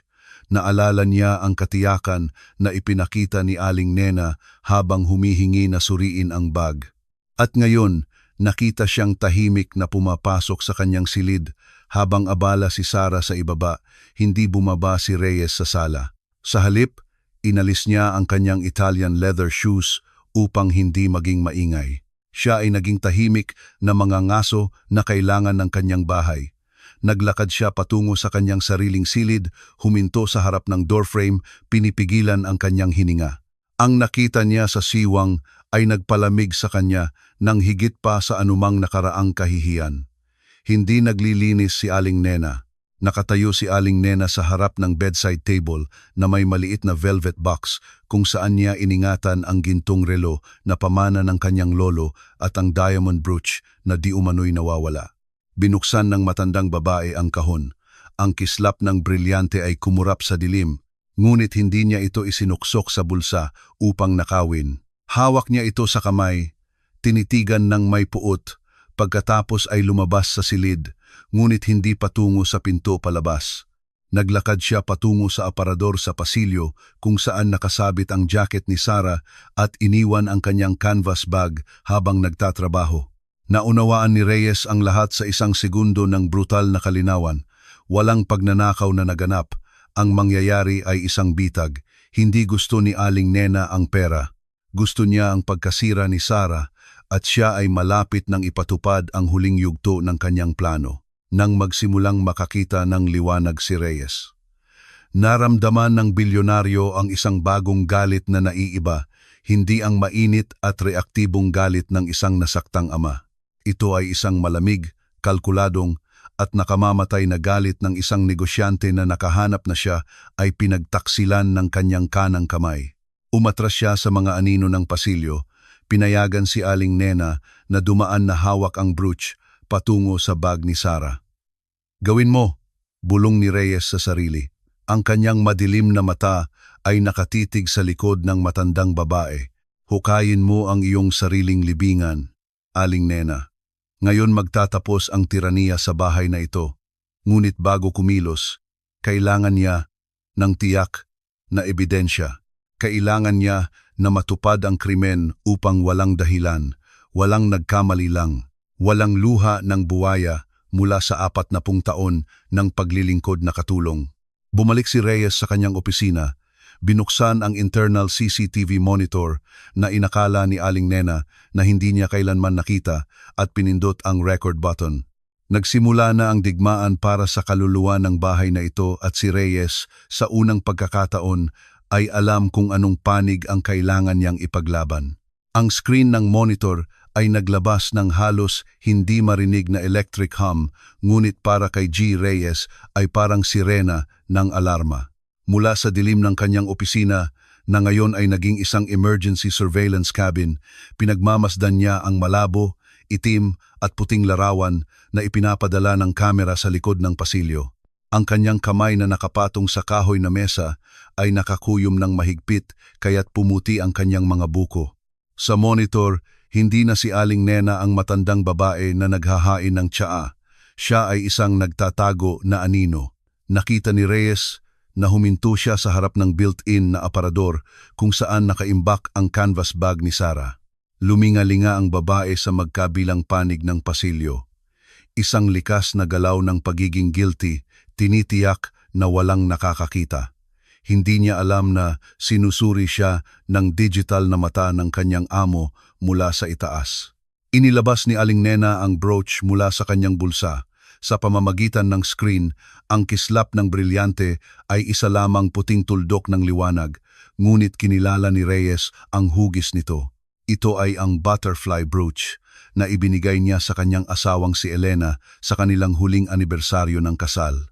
Ang makita ang alahas na iyon, isang simbolo ng purong at trahedyang pag-ibig sa nakakalason na kamay ng kanyang katiwala ay nagpaduwal sa kanya. Sa mabilis at nerbiyosong galaw, binuksan ni Aling Nena ang zipper ng bag ni Sarah, ipinasok ang kanyang kamay ng malalim, naghahanap ng ligtas na taguan sa gitna ng simpleng damit ng yaya. Pinigil ni Reyes ang kanyang paghinga, naramdaman ang pinaghalong morbid fascination at bulkanikong galit. Sinusubaybayan niya ang isang krimen ng Liv. Nakita niya kung paano nililikha ang isang kasinungalingan upang sirain ang buhay ng isang inosenteng tao. Hinila ni Aling Nena ang kanyang kamay, isinara ang bag, at pinantay ang tela upang burahin ang bakas ng kanyang manipulasyon. Pagkatapos ay inayos niya ang kanyang kulay abo na buhok, inayos ang kanyang mukha sa maskara ng mapagkunwaring kabutihan na karaniwan niyang isinusuot at naglakad patungo sa sala. Hinayaan ni Reyes ang sarili na bumagsak sa likod ng upuan. Ibinuga ang hangin na pinigilan niya. Patuloy ang pag-record. Mayroon siyang ebidensya. Mayroon siyang smoking gun. Ngunit ang naramdaman niya ay hindi ginhawa, kundi isang kumakalam na pagkakasala. Ilang beses na nangyari ito dati. Naalala niya ang yaya 3 buwan na ang nakakaraan na nawalan ng silver watch. Naalala niya ang batang babae na sinibak dahil di umano'y sinira ang antigong florera ng sinasadya. Laging si Aling Nena ang saksi, ang nakatuklas, ang tagapagligtas ng pamana ng pamilya. Naging bulag ako, bulong ni Reyes habang hinahaplos ang kanyang mukha gamit ang kanyang kamay. Pinayagan ko ang isang ahas na mag-alaga sa aking pugad. Sa ibaba, sa sala, ang kapaligiran ay tahimik pa rin ng palihim. Hindi alam ni Sarah ang paparating na bagyo, patuloy na naglalaro kasama ang kambal. Naiisip ni Reyes ang kanilang mga ngiti, nararamdaman niya ang init na ibinuga nila kahit sa pamamagitan ng mga dingding at sahig na naghihiwalay sa kanila. Iniaayos ni Sarah ang kanyang mga anak gamit ang pag-ibig at lumang medyas, habang sa itaas ay kumikilos ang makina ng poot upang sirain siya. Tumayo si Reyes. Hindi siya bababa na tumatakbo at sumisigaw. Masyado itong madali para kay Aling Nena. Magtatanggi siya, sasabihin na naghahanap siya ng isang bagay, magpapalusot. Hindi, kailangan ni Reyes na ang pagtataksil ay ganap. Kailangan niya na ilantad ni Aling Nena ang kanyang sarili, sabihin ang mga salita, akusahan ng daliri. Kailangan niyang makita kung gaano kalalim ang kasamaan ng tao kapag nararamdaman nilang immune sila. Inikot niya ang kanyang suit, inayos ang kurbata, at kinuha ang pinakamalamig at hindi mababasa na ekspresyon mula sa kanyang repertoire bilang negosyante. Bababa siya sa entablado, ngunit sa pagkakataong ito ay hindi siya magiging puppet ni Aling Nena. Siya ang magiging hukom, hurado, at sa tulong ng Diyos, ang moral na berdugo para sa babae na nagpasira sa kanyang bahay. Samantala, sa sala, tahimik na pumasok si Aling Nena. Sa simula, nakatayo siya sa pintuan, pinagmamasdan si Sarah na tinutulungan si Mateo na magpatong ng 3 bloke ng kahoy. Ang kaligayahan ng tanawin ay hindi matitiis para sa matandang babae. Ang makita ang mahirap na yon na sinasakop ang posisyon ng ina, tumatanggap ng mga ngiti mula sa mga tagapagmana ay isang personal na insulto sa kanyang 40 taon ng mahigpit na paglilingkod.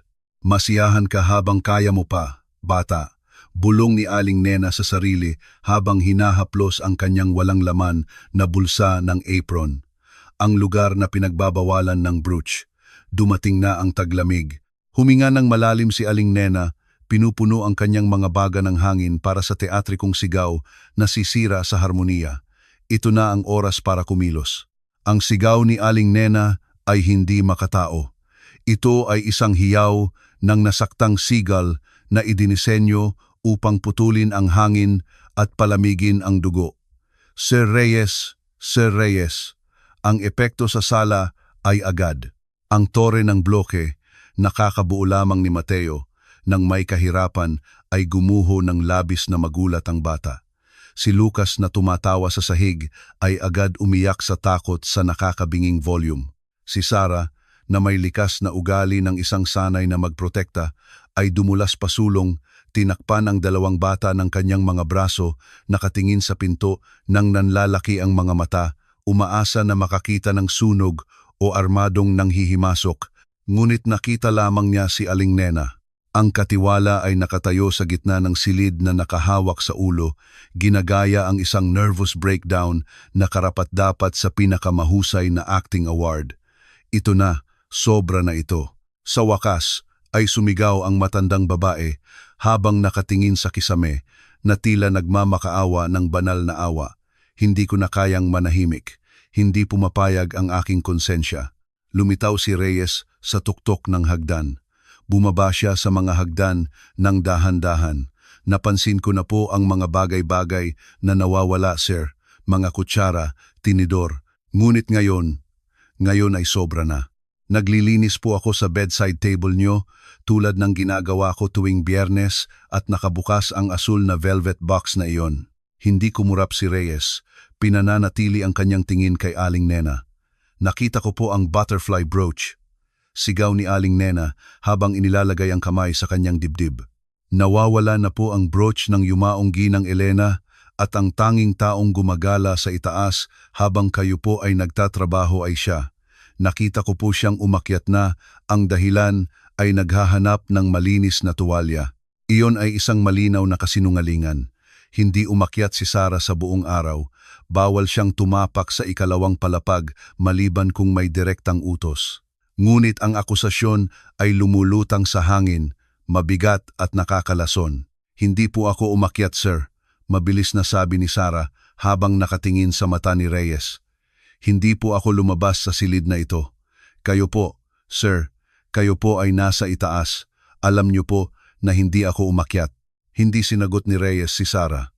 Nanatili siyang tahimik, hinahayaan ang gulat na lumaki, hinahayaan si Aling Nena na makaramdam ng kumpiyansa. Nagsisinungaling siya, giit ni Aling Nena.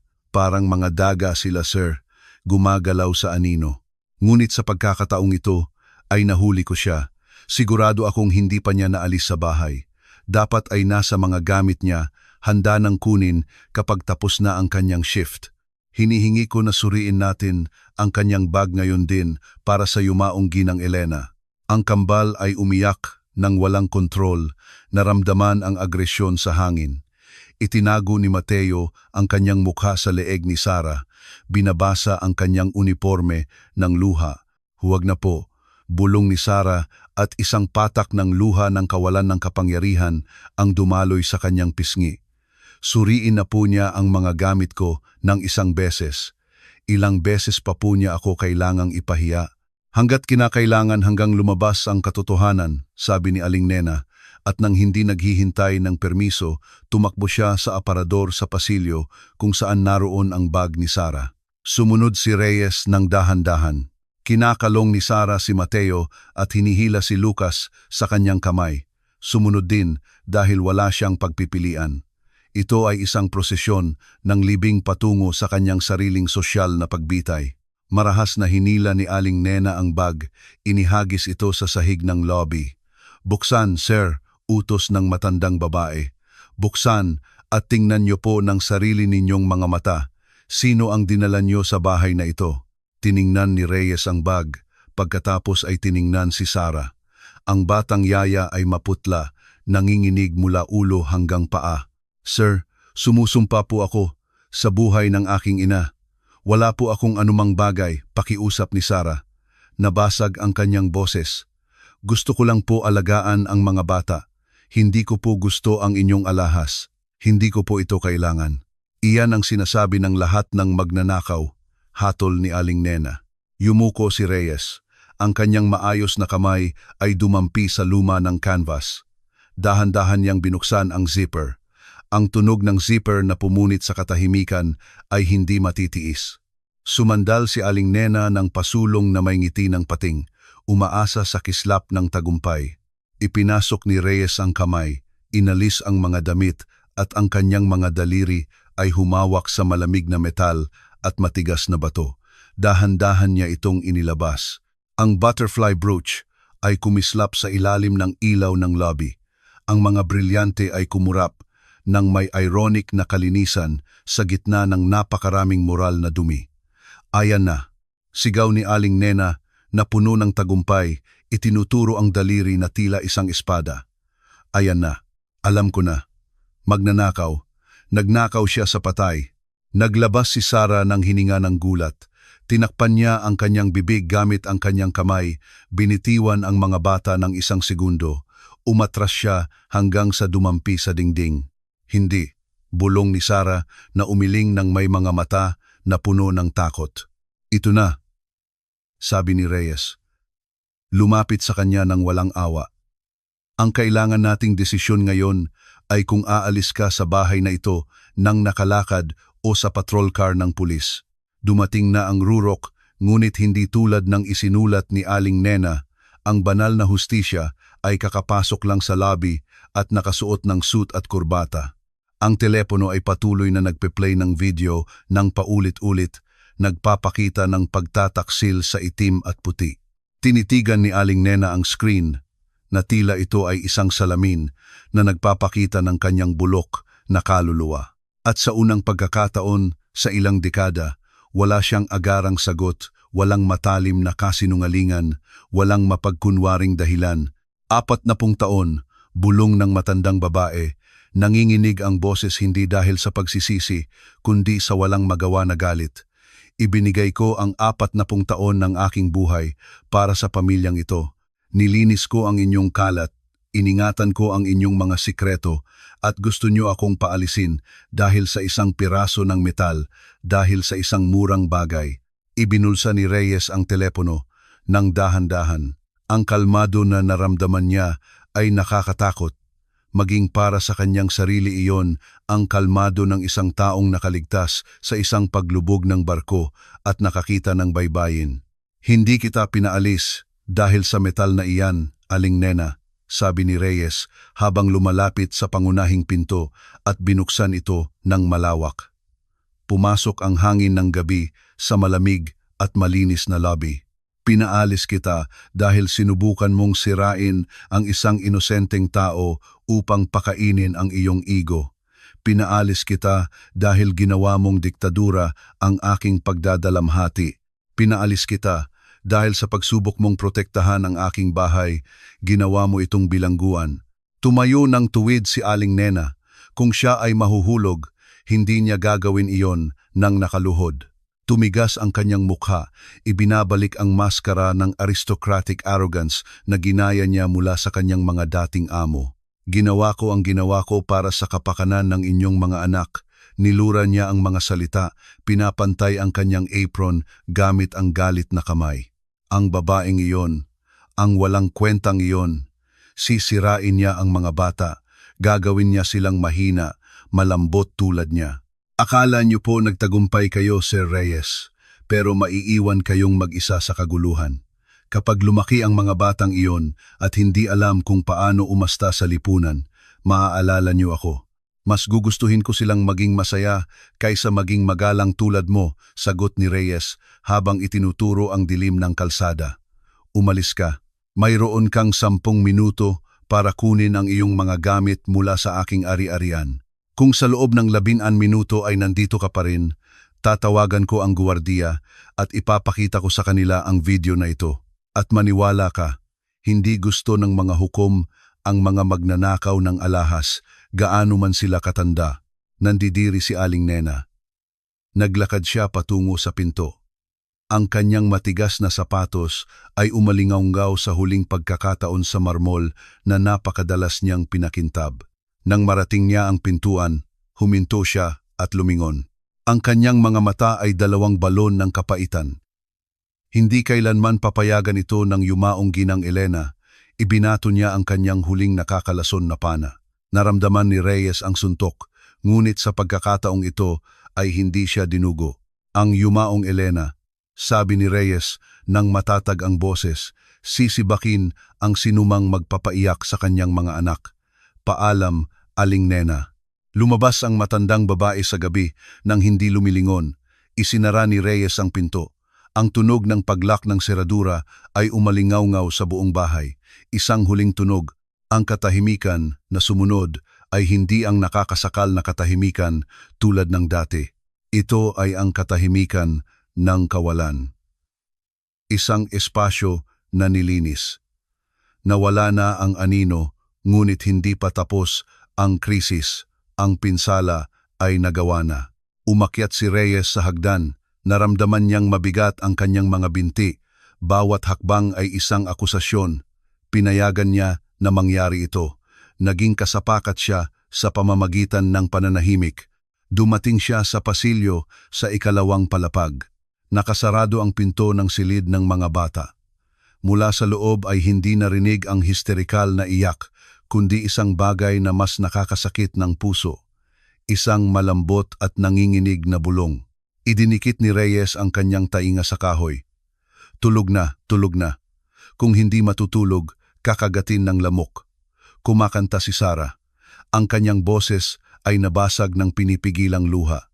Off-key siya dahil sa takot, ngunit patuloy pa rin sa pag-awit.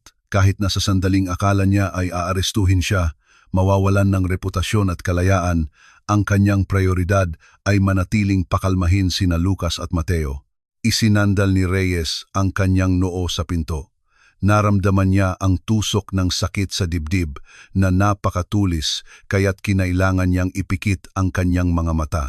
Ito ang sirkus na kanyang hinamak. Itong nagliliyab na katapatan ang tinawag niyang kawalang profesionalismo. Pakiramdam niya ay siya ang pinakamahirap na tao sa mundo. Ipinihit niya ng dahan-dahan ang doorknob, nakalock. Nilock ni Sarah ang pinto. Pinatibay ang sarili mula sa halimaw na akala niya ay darating upang arestuhin siya. Sarah, tawag niya. Paos ang kanyang boses, hindi makilala. Sarah, buksan mo. Pakiusap. Huminto bigla ang pag-awit. Narinig ang pinipigilang hikbi at tunog ng isang taong gumagalaw upang protektahan ang isang bagay. Huwag po kayong pumasok. Pakiusap niya mula sa kabilang panig na may boses na gulat. Pakiusap, sir. Huwag po ninyong hayaan ang pulis na pumasok dito. Huwag po sa harap nila. Ako na po ang lalabas. Sumusuko na po ako. Pero huwag po ninyong takutin ang mga bata. Ang pakiusap na iyon ay sumira sa kanyang kaluluwa. Nagninegosyo siya para sa kanyang sariling pagkaaresto upang protektahan ang inosensya ng kanyang mga anak. Walang pulis, Sarah, sabi ni Reyes habang inilalagay ang kanyang palad ng patag sa kahoy. Umalis na si Aling Nena. Tapos na. Buksan mo ang pinto. Kailangan kong may ipakita sa iyo. Nagkaroon ng mahabang at tense na katahimikan. Narinig ni Reyes ang kanyang paghabol ng hininga sa kabilang panig. Sa wakas, nag-click ang trangka. Bumukas ang pinto ng ilang sentimetro. Inilabas ni Sarah ang kanyang mukha. Namamaga at pula ang kanyang mga mata. Burado ang kanyang makeup, magulo ang kanyang buhok. Kalong niya si Mateo sa isang braso na tila isang kalasag at si Lucas ay nakakapit sa kanyang mga binti, nagtatago sa likod ng kanyang palda. Tinitigan niya ito ng may takot, umaasa ng bitag, umaasa ng posas. Hindi itinulak ni Reyes ang pinto. Nanatili siya sa pasilyo, iginagalang ang kanyang espasyo na may bukas at walang lamang kamay upang ipakita na wala siyang dalang anumang bagay maliban sa kanyang sariling kahihiyan. Umalis na siya, ulit niya, pinaalis ko siya. Kumindat si Sarah na naguguluhan, niyakap ng mas mahigpit ang sanggol. Pinaalis niyo po siya. Pero ang brooch, sabi niya, siya ang naglagay doon. Inilabas muli ni Reyes ang telepono. Nire-record ko po iyan. Nakita ko ang lahat. Tiningnan ni Sarah ang telepono, pagkatapos ay si Reyes. Ang kanyang balikat na tense na tila violin string ay bumagsak. Ang ginhawa ay napakapisikal kaya't kinailangan niyang sumandal sa doorframe upang hindi mahulog. Naramdaman ni Mateo na nawala na ang panganib, inilagay ang kanyang ulo sa balikat ni Sarah at huminga ng malalim. Umupo si Reyes sa isang mababang upuan, isa sa maliliit na upuan para sa pagbabasa ng kwento na hindi niya kailanman ginamit. Kahilera siya ni Lucas.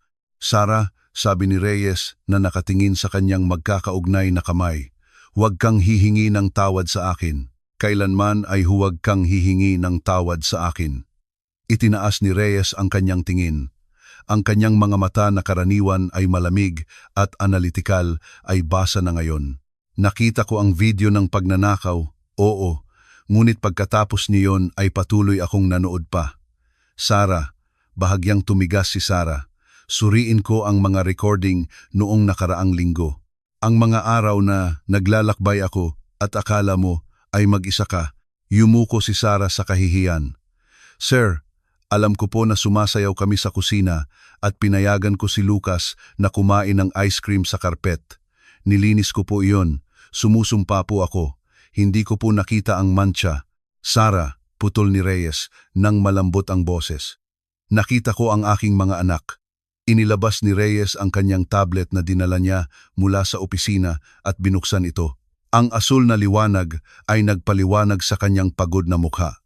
Naghanap siya ng file at pinindot ang play. Iniikot ang screen upang makita ni Sarah. Iyon ay recording 2 araw na ang nakakaraan. Sa larawan, nakaupo si Sarah sa sahig ng sala na may bukas na malaking libro. Sina Lucas at Mateo ay nakaupo sa tabi niya, hypnotized. Hindi lamang nagbabasa si Sarah, umarte siya, gumagawa ng mga tunog, iginagalaw ang kanyang mga braso, nagiging halimaw at prinsesa. Ngunit ang itinuturo ni Reyes ay hindi si Sarah, kundi ang mga bata. Tingnan mo si Lucas, sabi ni Reyes habang itinuturo ang screen. Tingnan mo kung paano siya nakatingin sa iyo. Sa video, Tinitigan ni Lucas si Sarah nang may ganap na pagsamba, ginagaya ang kanyang mga gestures, tumatawa bago pa matapos ang biro. At si Mateo. Si Mateo, ang bata na di umano'y hindi makakilos, ay sumusubok na umakyat sa likod ni Sarah upang mas makita ang libro, ginagamit ang lakas at koordinasyon na sinabi ng mga doktor na wala siya. Hindi ko po alam na kayang pumalakpak ni Lucas, bulong ni Reyes nang nabasag ang boses. Nakita ko po iyon sa video. Natuto po siyang pumalakpak noong Martes kasama ka. Nalampasan ko po iyon. Lumipat siya sa susunod na video. Ito ay isang eksena ng pagkain. Ginagawa ni Sarah ang galaw ng eroplano gamit ang kutsara. Ang mga bata ay kumakain ng gulay ng walang reklamo habang tumatawa. Hindi ko po alam na gusto ni Mateo ang broccoli, patuloy ni Reyes, at isang patak ng luha ang dumaloy sa kanyang pisngi. Kung sa akin, niluluwa niya. Kung sa iyo, kinakain niya habang tumatawa. Pinatay ni Reyes ang tablet at inilagay sa sahig.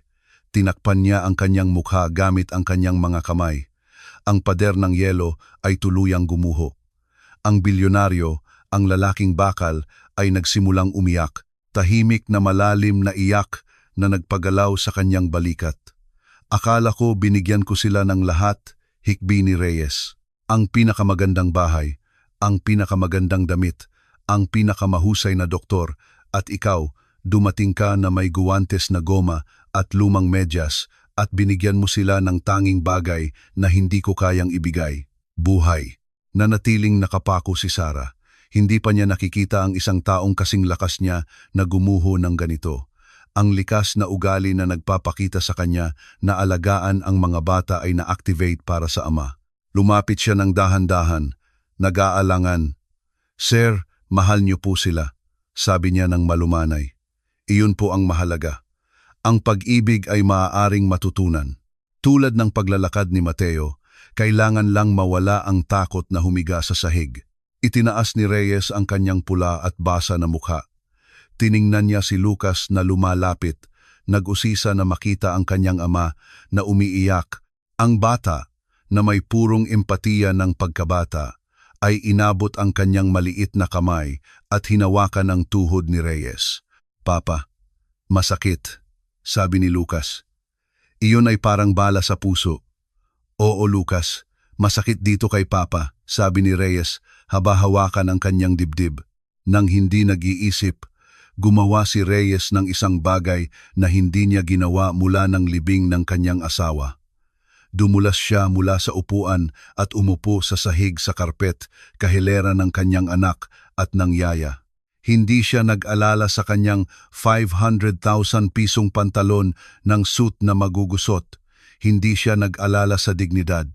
Ipinawagayway niya ang kanyang mga kamay kay Lucas. Ang bata ay nag-aalangan ng isang segundo, tiningnan si Sarah. Tumango siya nang may mainit ng ngiti, nagbigay ng pahintulot. Naglakad si Lucas patungo sa kanyang ama at hinayaan ang sarili na yakapin. Ibinaon ni Reyes ang kanyang mukha sa buhok ng kanyang anak, naamoy ang shampoo ng sanggol at ang inosensya. Sarah, sabi ni Reyes mula sa sahig nang hindi binibitawan ang bata. Ayaw kong magtrabaho ka para sa akin. Naramdaman ni Sarah ang biglaang lamig. Pagkatapos ng lahat ng ito, sinibak pa rin siya. Sir, ayaw kong maging katulong ka. Pagtatama ni Reyes, itinaas ang kanyang tingin. Wala nang hadlang ang kanyang mga mata. Gusto kong maging bahagi ka ng pamilyang ito. Gusto kong turuan mo ako, hindi linisin o ayusin. Gusto kong turuan mo ako na maging ama na nakikita nila sa iyo. Inabot ni Reyes ang kanyang kamay patungo sa kanya. Hindi isang romantikong kilos, ito ay isang kilos ng malalim na paggalang, katumbas ng dugo. Manatili ka. Pakiusap, hindi para sa suweldo. Dodoblehin ko ang suweldo mo. Ibibigay ko sa iyo ang anumang gusto mo. Manatili ka para turuan ako maglaro. Tiningnan ni Sarah ang kamay ni Reyes. Tiningnan si Lucas na nakayakap sa kanya. Tiningnan si Mateo na natutulog sa kuna. Naintindihan niya na tapos na ang labanan. Ang lamig mula sa marangyang bahay ay nagsimulang mawala. Ngumiti si Sarah. At sa pagkakataong ito ay isang tahimik na ngiti, walang takot, Mananatili po ako, sir, sabi niya habang hinahawakan ang kamay ni Reyes, pero may isang kondisyon. Ano man? Mabilis niyang sabi. Bukas po, kayo ang magsuot ng medyas na puppet. Ako po ang magiging audience. Naglabas si Reyes ng tawa. Isang tunay, kalawangin ngunit taos-pusong tawa na narinig na kakaiba sa isang silid na sanay sa katahimikan. Sumasang-ayon ako, sabi niya. At sa sandaling iyon, sa ilalim ng malabong liwanag ng star lamp na may mayamang ama sa sahig at mahirap na yaya na nakatayo, ang tunay na kayamanan ng bahay ay selyado. Hindi sa sekyu, kundi sa karpet. Epilogo. Pagkalipas ng 6 na buwan, malakas ang ulan sa hardin. Binabasa ang perpektong inaalagaan na damuhan ng nakakapreskong tubig. Ngunit sa loob ng bahay, tropikal ang panahon. Ang sala na dati mukhang lobby ng isang mamahaling hotel ay nakaranas ng radikal na pagbabago. Ang creamy leather sofa ay naroon pa rin, ngunit ngayon ay natatakpan ng makukulay na kumot at mga unan na hindi magkatugma. Sa sulok kung saan dati may malamig na abstract na metal na eskultura, ngayon ay may bundok ng mga unan na nagsisilbing isang kuta, at sa gitna ng karpet, ang bilyonaryo ay hindi makilala. Nakahiga si Reyes na nakatihaya, nakasuot ng maong na may luma na ang tuhod. Sa kanyang kanang kamay ay may asul na medyas na may mga mata ng pindutan na tinahi sa kamay. Sa kaliwang kamay, isang pulang medyas na may dilaw na sinulid na kahawig ng buhok. Aksyon, mga mamamayan ng lupain ng Alpombra. Dagundong ni Reyes na may mabigat na boses, nagkukunwari na pinagsasalita ang asul na medyas. Palapit na ang halimaw na mangungulit. 2 maliit na buhawi ang sumugod mula sa likod ng sofa, sina Lucas at Mateo, na ngayon ay 1.5 taong gulang at tumatakbo ng may kahanga-hangang katatagan ay naglunsad ng pag-atake. Papa, sigaw nila habang humahalakhak, tumatalon sa ibabaw niya ng walang awa. Si Mateo, ang bata na di umano'y hindi makalakad, ay tumakbo ng pinakamabilis sa kanilang dalawa. Malakas ang kanyang mga binti, matatag ang kanyang galaw. Dumulas siya, lumapag sa tiyan ng kanyang ama, tumatawa ng histerikal habang inatake siya ni Reyes gamit si G. Medyas. Pinagmamasdan ni Sara ang tanawin mula sa pintuan ng kusina na may hawak na tasa ng mainit na tsaa. Hindi na siya nakasuot ng asul na uniforme ng yaya at guwantes na goma. Nakasuot siya ng komportabling damit, maong at sweater na gawa sa lana. Nandoon pa rin siya nagtatrabaho, ngunit ang kanyang tungkulin ay nagbago. Hindi na siya ang di nakikitang katulong. Siya ay ang ate, ang kaibigan, ang katuwang sa pagpapalaki ng mga bata. Si Reyes na nakulong sa ilalim ng bigat ng pag-ibig ng kanyang mga anak ay ipinihit ang kanyang ulo at nakita si Sara na nagmamasid sa kanila. Tulong, sigaw niya ng dramatiko, inabot ang kanyang kamay patungo sa kanya. Sara, iligtas mo ako. Tumawa si Sara. Inilapag ang tasa sa maliit na mesa at lumapit ng dahan-dahan. Sorry Reyes, sabi niya nang may malikot ng ngiti. Sa gubat ng sala, ang pinakamalakas ang nakaligtas. At sa halip na tulungan siya, bumagsak si Sara sa sahig, sumali sa labanan ng kiliti. Ang apat ay gumulong sa mamahaling karpet. Isang hindi mapaghihiwalay na bukol ng mga braso, binti at tawa. Sa sandaling iyon, kung may kukuha ng larawan, hindi nila malalaman kung sino ang may-ari ng marangyang bahay at sino ang katulong. Makikita lamang nila ang isang pamilya, isang kakaibang pamilya na pinagtapong-tapon mula sa mga sirang piraso na pinagsama-sama ng pinakamalakas na pandikit sa mundo ang oras na ginugol ng magkasama sa sahig. Dahan-dahang lumayo ang kamera, palabas sa malaking bintana. Ipinapakita ang maliwanag na bahay sa gitna ng tag-ulan. Hindi na ito ang pinakatahimik at pinakaelegante na bahay sa kapitbahayan. Ito ang pinakamaingay at walang duda, ang pinakamayaman. Natutunan ni Reyes ang huling aralin. Ang isang tao ay hindi bilyonaryo dahil sa kung ano ang mayroon siya sa bangko, kundi dahil sa kung ilang beses tumakbo ang kanyang mga anak sa kanya kapag dumaan siya sa pinto. At habang niyayakap niya sina Mateo at Lucas, nararamdaman ang pagtibok ng kanilang mga puso laban sa kanya. Alam ni Reyes na sa wakas ay nakauwi na siya sa tunay na tahanan.